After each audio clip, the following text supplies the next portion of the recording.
Also in the street plan of Washington, you find pentagrams.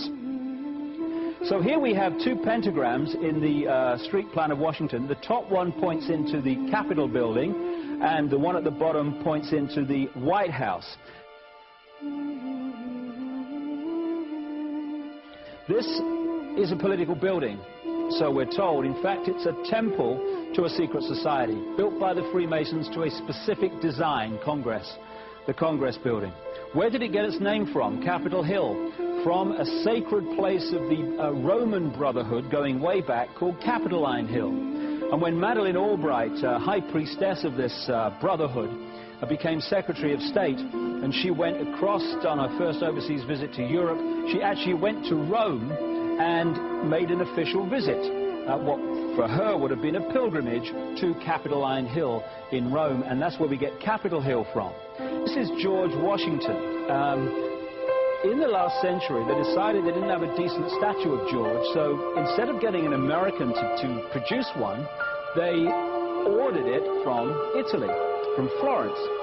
And when it arrived on the dockside, people were staggered, because here was George, the first president of the United States, depicted naked from the waist up with this cloth over his Bill Clinton's, and then pointing up one arm, pointing down the other.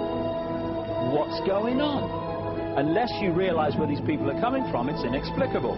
Well, if you just hold that in your mind, arm up, arm down, naked from the waist up, and then Bill Clinton's covered in a piece of cloth, well, this is where it's coming from. This is the ancient depiction of the compilation of the negative force symbol that the Templars worshipped, or the high-level Templars worshipped anyway, called Baphomet. And this is why they depicted George Washington in that way.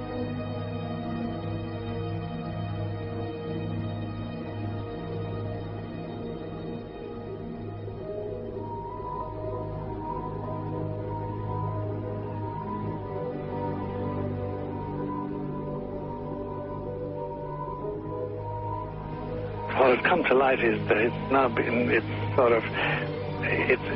is not so surprising for a lot of people that there are covens amongst the very educated class, architects, doctors, lawyers, priests, brokers, and the leisure class. These are people who have made pacts with the devil. That's right. It's really the best, the more accurate way of describing it would be that they have indulged themselves in the worship of the goat, of the prince, of the serpent, of Satan, of Lucifer, and they lead perfectly normal lives. They're jewel merchants. They travel. They're prominent in their own way, but they do have this indulgence. Father, here's a part of that I can never understand, that has never made sense to me, and that is, if somebody were to make a pact with the devil, then obviously the implication is if the devil is there to make a pact with them, to make a deal, to make their life, this short mortal life on earth, pleasurable, with money or women or travel, more interesting, whatever it is they want.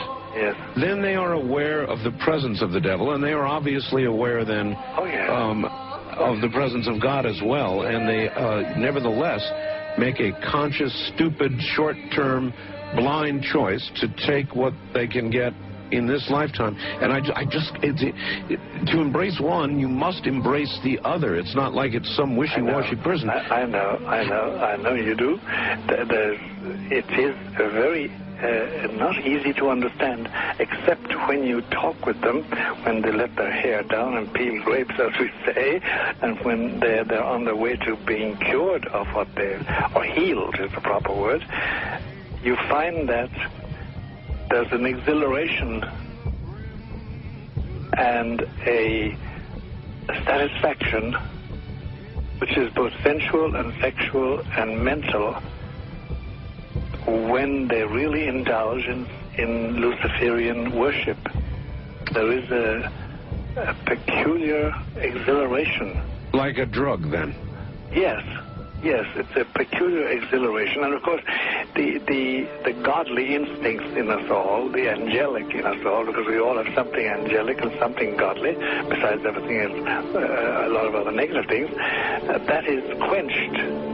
And you find in them a horror of anything, what we call sacred and holy, or sacrosanct, or the idea of the sacred, of the awesome.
How in the world did you ever get involved in praying to demon spirits? A fellow that had been on a particular ship with me, he told me, "Hey, I got something fantastic to tell you." He said, "I am affiliated with people that speak with the spirits of the dead. How would you like to talk to the spirit of your dead mother?" And I was shocked. I was shocked. He said, "You wouldn't be afraid of talking to the spirit of your dead mother, would you?" Well, I said, "I'll tell you what, I would have to give that some thought, because it's something I never thought about before in my life." Most of us probably haven't. A little afraid of something like that. Well, he says, you know, it's written all over your face. You're afraid of going to a seance.